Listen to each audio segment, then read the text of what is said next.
Praise the lord. Prayer oil మనలను స్వస్థపరుస్తుందా?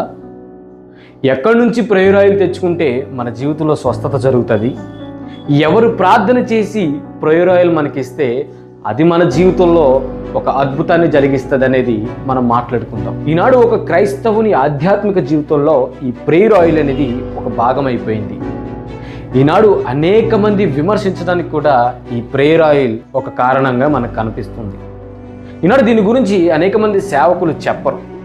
విశ్వాసులని పిలువబడేవారు కూడా వీటి గురించి పట్టించుకోరు. నా మాటలు కాదు కానీ దేవుని వాక్యం ఏమని సెలవిస్తుందో ఒకసారి మనం చూద్దాం. యాకోబు రాసిన పత్రిక 5వ అధ్యాయము 14వ వచనము 15వ వచనం మనం ఒకసారి చదువుతాం. మీలో ఎవడైనను రోగి అయి ఉన్నాడా? అతడు సంఘపు పెద్దలను పిలిపింపవలెను. ఇక్కడ చాలా క్లారిటీగా చెప్తున్నాడు. మీలో ఎవడైనా రోగి అయి ఉన్నాడా? అతను సంఘపు పెద్దలను పిలిపింపవలెను అని ఉంది, కానీ ఎవరికో స్వస్థత వరం ఉందని వారి దగ్గరికి పరిగెట్టమని చెప్పలేదు. ఇక్కడ వారు ప్రభువు నామమున అతనికి నూనె రాచి అతని కొరకు ప్రార్థన చేయవలెను అని ఉంది. ఇక్కడ ఎవరు రాయాలి, ఎవరు చేయాలి?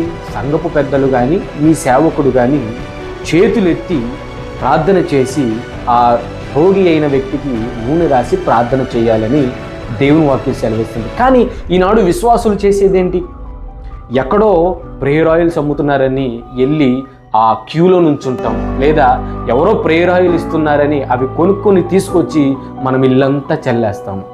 ఈనాడు ప్రతి విశ్వాసి చేసే పని అదే. ఇక్కడ ఏమంటున్నాడు? ఇక్కడ క్లారిటీగా చూడండి. విశ్వాసి సహితమైన ప్రార్థన ఆ రోగిని స్వస్థపరచును. నిన్ను స్వస్థపరిచేది ఆ ప్రేయర్ ఆయిల్ ఎంత మాత్రమూ కాదు. నిన్ను స్వస్థపరిచేది విశ్వాస సహితమైనటువంటి ప్రార్థన మాత్రమే.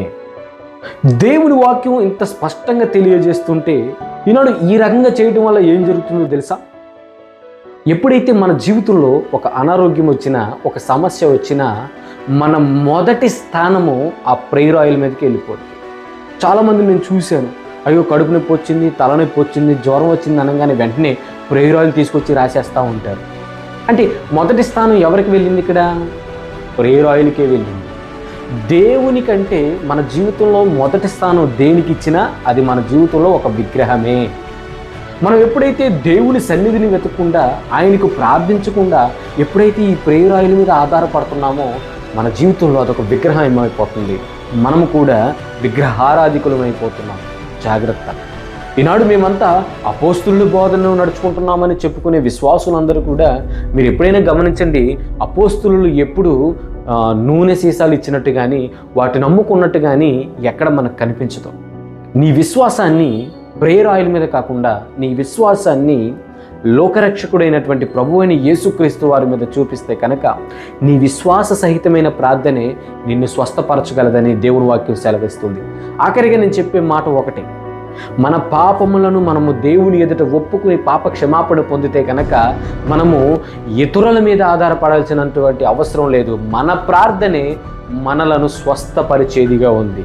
దాన్ని జ్ఞాపకం చేసుకుని ప్రేయర్ ఆయిల్స్ మీద, ఎవరో ఇతర వ్యక్తుల మీద ఆధారపడే రీతిగా కాకుండా నీకు నీవుగా దేవునికి మోకరించి విశ్వాసముతో నీవు ప్రార్థన చేస్తే కనుక నీ జీవితంలో గొప్ప స్వస్థతలు నీవు చూడగలవు, గొప్ప అనుభవాలను నీవు పొందుకోగలవు.